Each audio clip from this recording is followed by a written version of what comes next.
मंत्री वळसे पाटील यांनी म्हटलंय की जी उद्योगांना महाराष्ट्रात वीज दिली जाते ते देशात सर्वात जास्त महाग आहे, तरी घरचा आहेर कसला? मला असं वाटतं की या सगळ्या बाबतीमध्ये थोडी मी माहिती वळसे पाटील साहेबांकडून घेतो.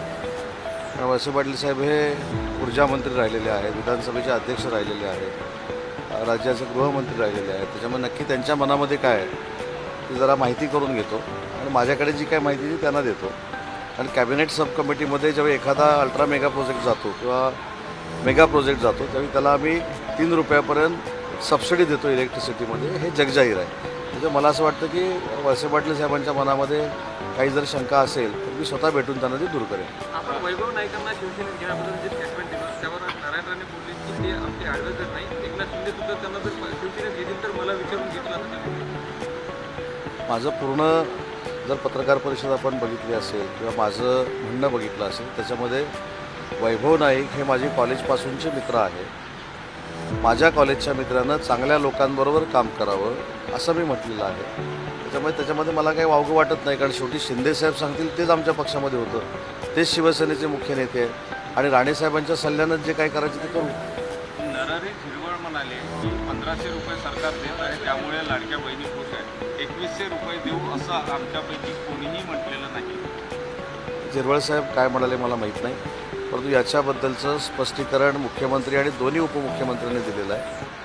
जो त्याला आपण काय म्हणतो अजेंडा तयार करतो आपण निवडणुकीचा किंवा आम्ही 5 वर्षामध्ये काय काय करणार आहोत हे सांगतो, ते 5 वर्ष त्याला अवधी असतो. त्याच्यामुळे त्या विषयावर देखील व्यवस्थित आमचा अभ्यास सुरू आहे आणि त्याच्याबाबत देखील योग्य वेळी ज्यावेळी निर्णय घ्यायचा असेल हे मुख्यमंत्री आणि दोन्ही उपमुख्यमंत्री घेणार आहेत. आपल्याच पक्षाचे संजय गायकवाड आहे आपला, त्यांनी कुठेतरी पोलीस विभागात प्रश्नचिन्ह निर्माण केले, ते अकार्यक्षम आहे अशा पद्धतीचं वक्तव्य केलं तर मुख्यमंत्र्यांनी नाराजी पुन्हा पण दाखवलं. नाही, पोलिसांबद्दल अशा पद्धतीचं वक्तव्य करणं हे अयोग्य आहे, हे कालच मी सांगितलं. दुसरी महत्त्वाची गोष्ट आहे की त्यांनी त्याच्याबाबत जाणीव झाल्यानंतर माफी देखील मागितलेली आहे आणि मला असं वाटतं की अशा पद्धतीचं वक्तव्य होऊ नये ही आमच्या सगळ्यांची भूमिका आहे. कारण मुंबई पोलीस आणि महाराष्ट्र पोलीस हे अतिशय सक्षम पोलीस आहे. या दोन्ही महाराष्ट्र पोलीसने मुंबई पोलीसनं स्वतःचा नावलौकिक हा जगभरामध्ये केलेला आहे. त्याच्यामुळे कदाचित वैयक्तिक काही गोष्टीमुळं आमचे आमदार साहेब तसं बोलले असतील, परंतु त्यांनी आज त्याच्याबद्दलची दिलगिरी व्यक्त केलेली आहे. आज भास्कर जाधव सुद्धा तुमच्यासोबत अजितदादांच्या दौऱ्यामध्ये होते आणि भास्कर जाधव सुद्धा आले, त्यामुळे एक वेगळ्या चर्चेला सुरुवात झाली. नाही, सगळे विरोधातले कधी भेटले तर चर्चेला सुरुवात होते, पण आज छत्रपती संभाजी महाराजांच्या स्मारकाची पाहणी करण्यासाठी अजितदादा अर्थमंत्री म्हणून त्या ठिकाणी होते.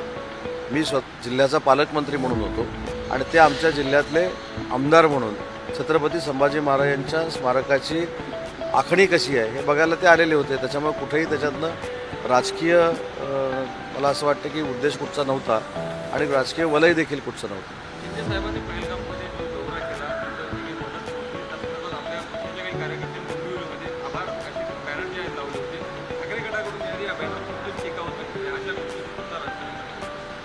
ज्या लोकांचं अस्तित्व एकनाथ शिंदे साहेबांच्या शिवसेनेनं संपवलेलं आहे त्यांच्या टीकेकडे काय बघायचं. एकनाथ शिंदेसाहेब शेती करायला दऱ्यामध्ये गेले तरी त्यांच्यावर टीका होते, त्यांची बदनामी होते. ते जम्मू काश्मीरला महाराष्ट्रातल्या लोकांच्या मदतीसाठी गेले तरी टीका होते, परंतु ही सगळी मंडळी लंडनला गेली तरी आम्ही टीका करत नाही. हा आमच्या मनाचा मोठेपणा आहे. नवीन नवीन घडामोडी पाहण्यासाठी आजच आम्ही मुंबईकर 24 तासला लाईक करा, सबस्क्राईब करा आणि अपडेट रहा.